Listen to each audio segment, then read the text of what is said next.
ప్రియమైన నా బిడ్డా, నా మాటలు జాగ్రత్తగా ఆలకించుము. నేను ఎన్నిసార్లు చెప్పినా నీవు నా మాటలు అర్థము చేసుకోవడం లేదు. ఎందుకని? నేను చెప్పే మాటలు నీకు అర్థము అవడము లేదా? నేను ఇప్పుడు చెబుతున్నాను, జాగ్రత్తగా ఆలకించుము. అత్త కోడలు ఒకప్పుడు ఎలా ఉన్నారు అంటే, అత్తగారు కోడలు తల్లి కూతుర్లు వలె ఉన్నారు. ఇప్పుడు ఎలా ఉన్నారంటే, అగ్గిపుల్ల వేస్తే ఇద్దరి మధ్య భగ్గుమని మండుతున్నట్లుగా ఉంటుంది. అవునా కదా? అవును.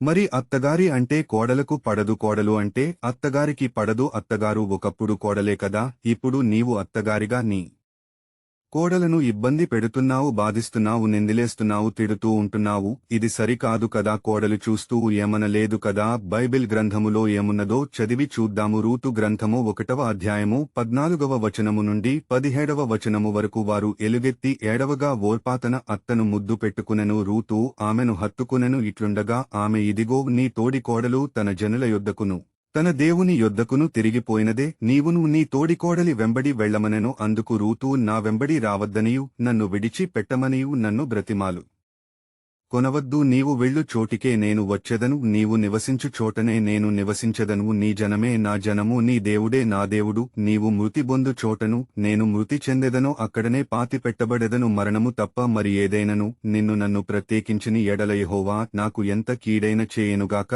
అనెను. ప్రియమైన సహోదరీమణులారా, ఈ వాక్యము విన్న తర్వాత అత్తగారు కోడలు తల్లి కూతురు వలె అన్యోన్యముగా గొడవలు పడకుండా, తిట్టుకోకుండా, దెబ్బలాటలు ఆడకుండా ఆశీర్వాదకరముగా మీరు ఉండాలని నేను కోరుకుంటున్నాను. ఎందుకంటే మీరు ప్రేమగా ఒకరి మాటలు ఒకరు అర్థం చేసుకుని మీరు నవోమి రూతువలే ఉండాలని నీకు పదే పదే చెప్పాను.